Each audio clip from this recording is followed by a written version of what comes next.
कि जो टाइड है, ज्वार भाटा है, इनके लाभ क्या है। तो बहुत लंबा ना खींचते हुए बहुत शॉर्ट में देखना है। जैसे ज्वारीय बंदरगाह, टाइडल पोर्ट, ज्वारीय बंदरगाह हम उन्हें कहते हैं जो ज्वार पर निर्भर होते हैं, जैसे हमारा कांडला बंदरगाह है। अब ऐसी कंडीशन में होता क्या है, देखो जब ज्वार आता है तो सतह पर पानी का लेवल क्या होता है, बढ़ता है, जिससे सतह की गहराई क्या होती है, बढ़ती है, और ऐसे में भारी जहाज भी उसके ऊपर से निकल सकता है। तो बहुत सिंपल सी बात को अगर करें तो देखो, जैसे सपोज करो कि यहां पे हमारा क्या है, कांडला बंदरगाह है। अब यह वाला स्थल है, ये ज्यादा गहरा नहीं है, यहां पर क्या है, पानी का स्तर कम है। अगर हम कोई भारी नाव लेकर के आते हैं, भारी शिप लेकर के आते हैं, उसका तल में फंस जाने का डर होगा। ऐसी कंडीशन में हम यहां पर वेट करते हैं गहरे सागरों में। जब ज्वार आता है तो पानी भरता है, जब पानी भरेगा तो पानी का लेवल भी, स्तर भी ऊपर आएगा, तो यहां पर गहराई भी ज्यादा होगी। ऐसे में हम शिप लेकर के कहां चले आएंगे, पोर्ट के अंदर चले आएंगे, बंदरगाह के अंदर चले आएंगे, और यहां पे लोड अनलोड होगा। फिर हम इंतजार करेंगे कि इसका अगले टाइड का, जब टाइड आएगा तो फिर से वाटर लेवल अप होगा, बढ़ेगा, और ऐसी कंडीशन में हम बंदरगाह से बाहर निकल जाएंगे। मुख्यतः वे बंदरगाह जो ज्वार के सहारे चलते हैं उन्हें हम क्या कहते हैं, ज्वारी बंदरगाह कहते हैं। और इन बंदरगाहों के संचालन में हमारे जो ज्वार भाटा है इनकी प्रमुख भूमिका होती है। बात समझ में आ गई। अब दूसरा है मछली पकड़ने में सहायक। अब देखो जहां पे ये ज्वार भाटा लहरें आती हैं, इनके साथ समुद्री जीव भी बह के आते हैं, मछलियां भी आती हैं। समुद्री जीवों में जैसे क्या हुआ, जैसे शंख हो गए, स्नेल हो गए, सीप हो गई, जिनमें बहुमूल्य मोतियां मिलती हैं। ये सारी चीजें क्या होती हैं, टाइड ज्वार भाटा से संबंधित है। और यह मछली पकड़ना या फिर समुद्री जीवों को का तट तक आना, यह किसके कारण होता है, ज्वार भाटा के कारण होता है, जो कि मानव को एक संसाधन रूप में बहुत आसानी से उपलब्ध हो जाती हैं। अब देखो आज के बारे में सबसे बड़ी समस्या क्या है कि जैसे जैसे हमारी जनसंख्या बढ़ रही है तो हम लोगों का संसाधन को पर दबाव पड़ रहा है, और स्थलीय क्षेत्र हमारा बढ़ नहीं रहा है। लैंड एरिया क्या है, छोटी हो रही है, भूभाग छोटे हो रहे हैं, एक तरह से देखा जाए तो संसाधनों की कमी हो रही है। ऐसे में हम लोग किस पर डिपेंड कर रहे हैं, हम लोग समुद्रों पर डिपेंड कर रहे हैं, हम लोग ओशन की ओर बढ़ रहे हैं। और जब ओशन की ओर बढ़ेंगे तो कोस्टल एरिया में बस्तियां बनेंगी। जब बस्तियां बनेंगी तो क्या कचरे वगैरह होंगे, बायोटिक, नॉन बायोटिक, कुछ ऐसे होंगे जो अवशिष्ट जो मतलब कि गल जाएंगे, कुछ ऐसे होंगे जो ठोस होंगे, जैसे प्लास्टिक हो गई।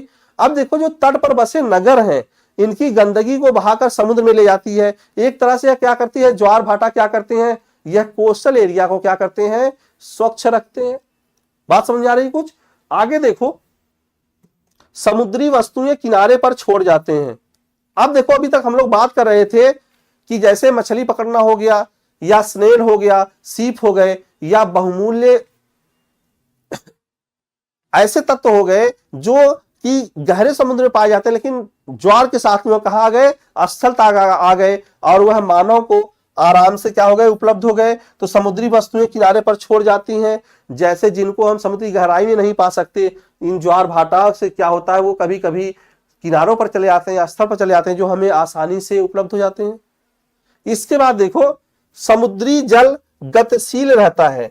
जब ज्वार भाटा आता है, इससे क्या होता है, समुद्री जल जो है वह मोशन में रहता है, और जब मोशन में रहता है तो वह क्या, समुद्री जल धाराएं हो गई या तटीय धाराएं हो गई, यह सब क्या होती हैं, प्रतिक्रिया करती रहती हैं, जिससे हमें तरह तरह के फायदे और नुकसान भी हो सकते हैं। जैसे अपर्दन क्रियाएं हो सकती हैं, या निक्षेपण हो सकता है, जो किसी सतह की संरचना का निर्माण कर रहा है, या किसी सतह संरचना को काट रहा है, समुद्र में मिला रहा है।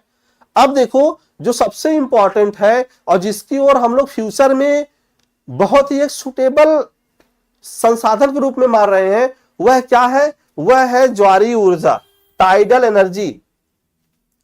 अभी इस पर काम चल रहा है। यह किस प्रकार की एनर्जी है, यह ग्रीन एनर्जी है। इस प्रकार की एनर्जी से कोई भी कार्बन उत्सर्जन जैसी कोई भी घटना नहीं होगी, मतलब कोई भी ग्लोबल वार्मिंग या ऐसा कुछ नहीं होगा। अगर हम इसको देख लेते हैं तो यह कभी ना समाप्त होने वाली ऊर्जा होगी, क्योंकि जब तक पृथ्वी है, जब तक सागर है, तब तक ज्वार भाटाएं चलते रहेंगे। जब तक चंद्रमा और सूर्य है, तब तक हाई टाइड लो टाइड आते रहेंगे।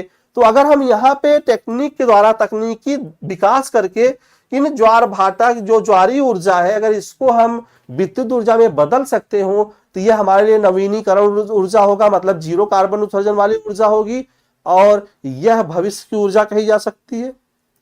तो इतने सारे क्या है, इतने सारे महत्व है, इतने सारे इंपॉर्टेंस है किसके, ज्वार भाटा के।